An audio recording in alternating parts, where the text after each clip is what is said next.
Sir, unfortunately, the chair and the government, without moving motion to protect such shameful act of Mr. Nishikant Dubey, and instead demean us for peacefully protesting.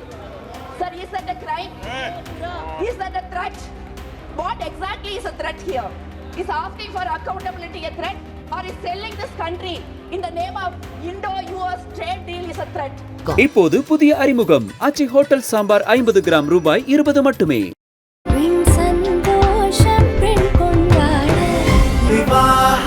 மணப்பெண்ணின் பிரத்யேகமான திருமணம் Vivaha the Chennai silks. Honorable members, Srimati Jothimani ji. Thank you, Chairman, sir. Today, I rise to speak on no confidence motion against the Honorable Speaker with heavy heart and deep responsibility to defend the principle of this House and our democracy. The principles that are under attack, direct attack today.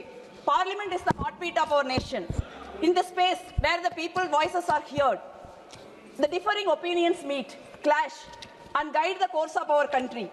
At the core of any democracy lies freedom of speech, dissent, and discussion. These are not privileges given by the ruling party or by the chair. These are the fundamental right of every elected representative and through us of every citizen of this country. It's deeply disheartening that the Honorable Leader of Opposition, Rahul Gandhi ji, who has walked the length and breadth of this country and earned the respect and trust of the people to be their voice in this House. And also, he has the constitutional responsibility, but this House, time and again, witnessed that he has denied his right to speak. Because you are comfortable with the truth he speaks, you are unable to answer him. Every cell in you is afraid of him. That is why you stand up in this parliament and abuse him, because you are afraid of him. And also the whole opposition is not allowed to raise our voice, our concerns, the issues of vital importance. This creates serious concerns about the impartiality of this chair. When elected representatives strive to speak, millions of people are silenced. This is not merely a procedural lapse. It's a fundamental betrayal of the democratic spirit. The opposition in parliament is not an obstacle to government. In a true democracy, the government governs, but the opposition scrutinizes and hold power accountable. Without the opposition, this parliament will be an echo chamber. It is not merely we the members are silenced, but the millions of people we are representing. The credibility of democracy is measured not by how comfortably the government speaks, but by how freely the opposition allowed to question. But today, what we have witnessed is a troubling double standard. Two entirely different set of rules, one for the ruling party and another for the opposition. In recent times, the suspension of opposition members has become an increasingly common response for the dissent of the House. Instead of allowing members to express their concern or register their protest, suspensions are used to silence all of us. Between 2004, 2009 and 2019 and 2024, suspension rate is increasing 2,000 times. This is never heard of any democracy in the world. Sir, I also have been suspended twice. I remember once for the protest against the domestic gas price rise. Even today, 2 days before, 60 rupees has increased. If I protest, I will be suspended. Next time, I don't remember, because you don't need any valid reason to be suspended in this House. Sir, outside this, even today, my colleagues remains outside this House under suspension for raising their voice in protest. Sir, yes, members from the ruling BJP are protected even when they cross all limits. Just now, Mr. Nishikant Dubey did on record in this House. The selective application of rules clearly shows why this motion has been brought before this House. It's deeply troubling that the Honorable Speaker, custodian and guardian of this House, protector of every member of this House, has chosen to level such a grave allegation against us, the women members of Parliament, to suggest that elected representatives who have come here with the mandate and trust of the people intended to harm the Prime Minister is not only unprecedented, baseless and profoundly unjust. Most of us come from this House is coming from a humble background. Many of us are first generation politicians. We built our political capital with the decades of hard work among people. Facing resistance and discrimination to question our integrity in this manner is a grievous attack on every woman who earns a rightful place in public life. The Honorable Speaker knows many of us personally well. He knows at his deepest part of his heart that we all, the women of ideological commitment, integrity, dignity, courage and conviction, that is us, and also we are hailing from the political party Indian National Congress that has always upheld the dignity and constitutional values. And we too know him personally, and we have the utmost respect for his office and his good self, which is why it pains us even more to see that he chose to allow the ruling party to influence and pressurize him to make such a grave allegation against us. Such statements do not merely hurt the individuals, do not insult the individuals. They strike at the heart of this very house, betray the trust that the people places in their representatives, and undermine the very idea of parliamentary democracy. So, let me speak plainly here. Our protest on that day were peaceful, civilized, and dignified. Even in the videos that were released by the Honorable Parliamentary Affairs Minister, Kiran Rijiju, my warm brother from the Northeast, we are merely standing in that place, holding banner and peacefully protesting. What is wrong in it? I don't understand. And also, another video released from the Speaker chamber. What happened there? We were vehemently arguing to uphold the dignity of the House against the obscene and vulgar remarks made against our respected former Prime Ministers by the Nishikant Dubey, BJP MP. These are expression of dissent. Dissent is not against the decorum, but against the erosion of democratic space, against partisanship, against a system that is meant to safeguard all voices, but currently silences many. Sir, unfortunately, the chair and the government, without moving motion to protect such shameful act of Mr. Nishikant Dubey, and instead demean us for peacefully protesting. Sir, is that a crime? Is that a threat? What exactly is a threat here? Is asking for accountability a threat, or is selling this country in the name of Indo-US trade deal is a threat?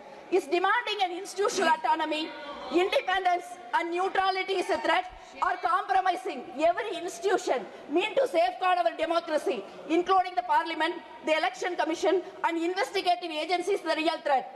In the broad daylight, with multiple cameras recording every moment of the proceedings and live proceedings being watched across the country, we witnessed something deeply disturbing in this House.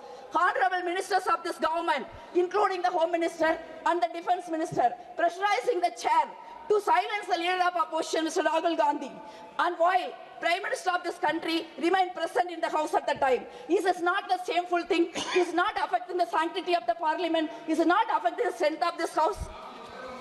We also see a situation where a foreign power dictates terms to sovereign nation like India regarding trade and foreign policy.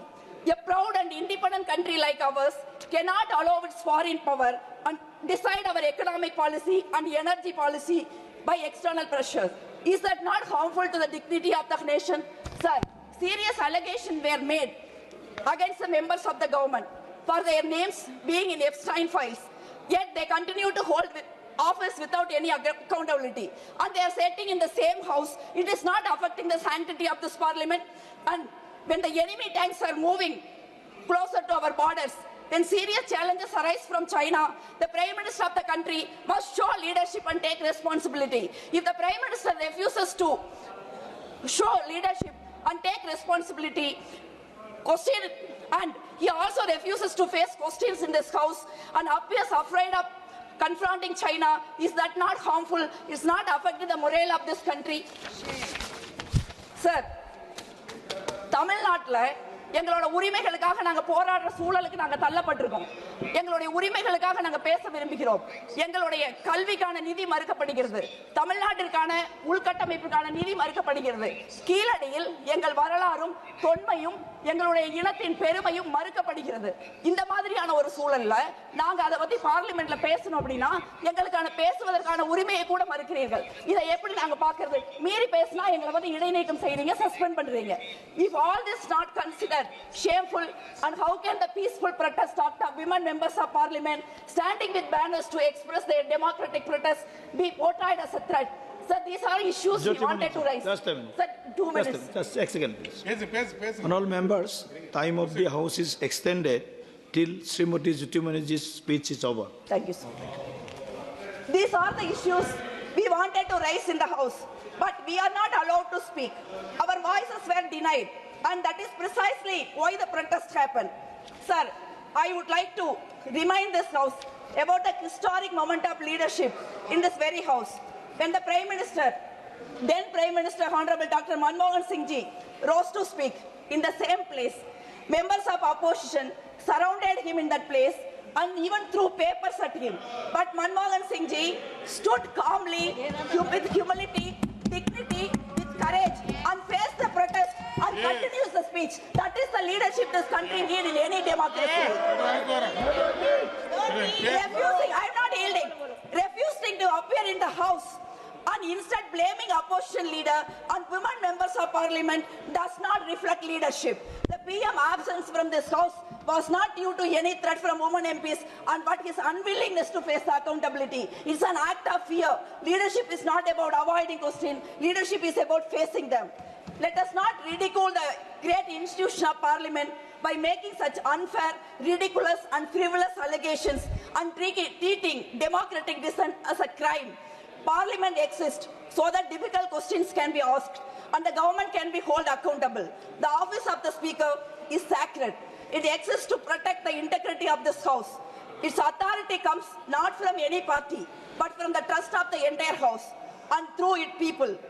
The Speaker must stand above politics, ensuring fairness to all members, allowing every voice to be heard, whether from the treasury benches or from the opposition.